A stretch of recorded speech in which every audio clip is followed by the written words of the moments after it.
Congratulations! You've just been promoted or have just launched your brand new company. And here's the moment of recognition. What do I do now? So I'm so glad you're here to find out. And given that I've been working on some of the innovation curriculum here in San Diego and also working with Harvard Business Publishing on leadership training, I've come up with a few things I'd like to share with you. And the number one thing is this thing called trust equation. Let me get started. The trust equation is something that's been around for a while. It describes that trust is made up of two components. Trust equals character plus competence. And Stephen Covey first brought up this concept in his book, The Speed of Trust.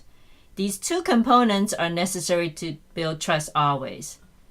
He also famously said that failure in leadership is usually failure in one or the other. Therefore, if there's failure in character, it can lead to erosion of trust, as well as failure in competence, which can also erode trust.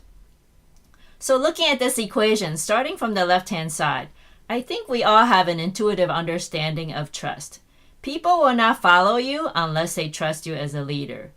You will always need to build trust if you're trying to lead a team. Trust is the basis of all forms of influence other than to try to coerce people. And what leaders must do consistently is to influence others to achieve a common goal and rely on their communication skills, interpersonal skills, and motivational skills in order to build credibility and accrue trust.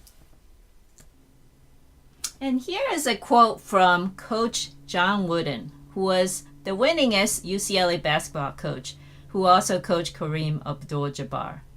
And other than teaching them about sports, he was also a very good person in teaching them about personal success.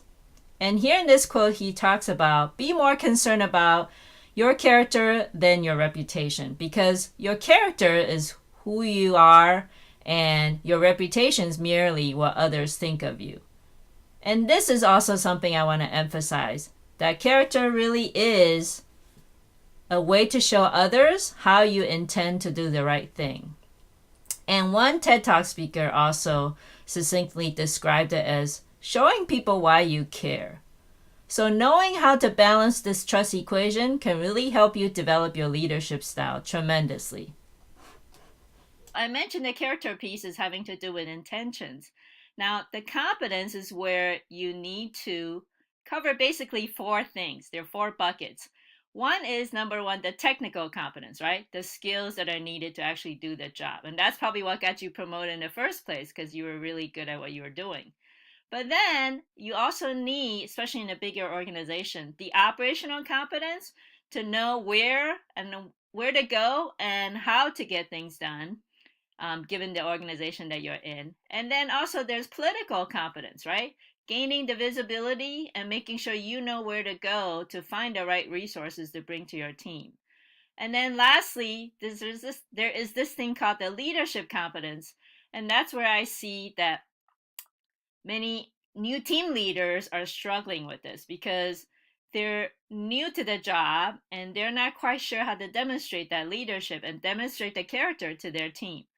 So let me tell you a story about that with Steve Jobs. Famously, back in 1984, he launched the Macintosh product and was pretty much at the pinnacle of his career. And if you look at his trust equation at the time, definitely on the competence side, he was very high in terms of technical competence and his knowledge of the industry, his product vision. All of that added up very well for him on the competence side.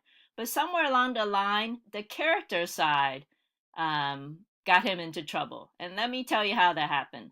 So in terms of what was happening with his team members felt like he was driving them too hard because they always felt obviously Steve's very goal driven. So he was very single-minded in terms of trying to get the Macintosh product out. But in doing so, like I said, he drove his own team members a little too hard.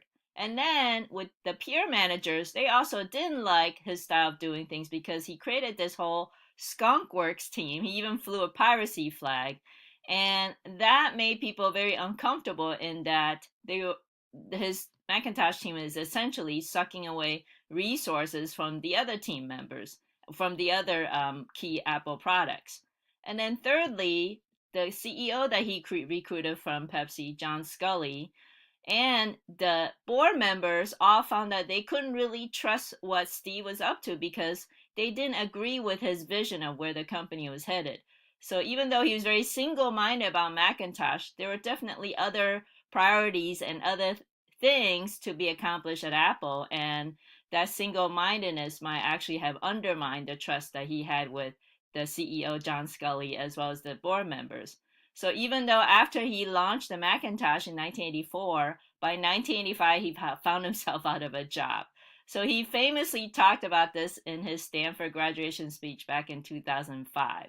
So you can see that, with the character, if that isn't in balance with competence, that can really lead to a huge erosion of trust. Now let's look at when character is in place, but then the competence isn't really there. And that's like exactly what happened to John Scully. So even though he had the track record from Pepsi in having run a billion-dollar company and also had the trust of the board members as well as all the other managers other than Steve Jobs at Apple, he didn't have the product vision and also the technical competence to really develop the next best thing for Apple. And that also led to his own ouster a few years after Steve Jobs left.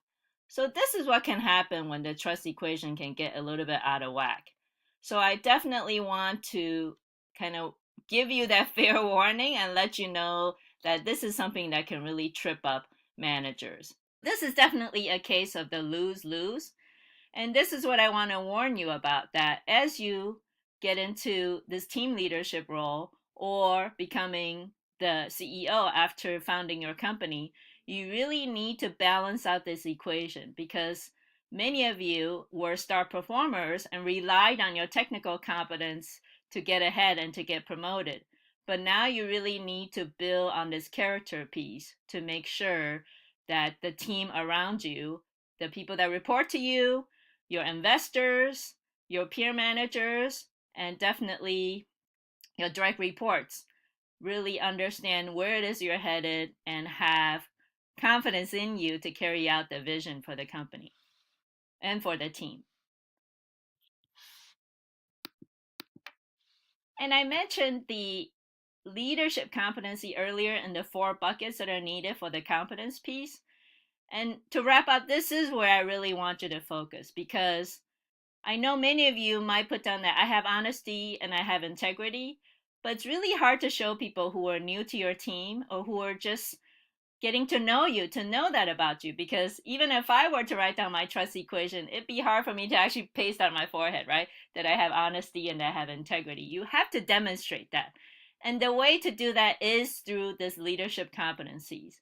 So what are some of those things? It really has to do with your power to influence people. So that could be your interpersonal skills, your motivational skills, and definitely your communication skills. So some of the examples I would give you would be, becoming a role model, making sure you show respect for your team members and the work that they do, and definitely continue to build and accrue trust with people around you, not just through your competency, but like I said, demonstrating the character by using leadership competencies that shows the people around you day in and day out that you have the right vision, that you know where you're going, and that you intend to do the right thing.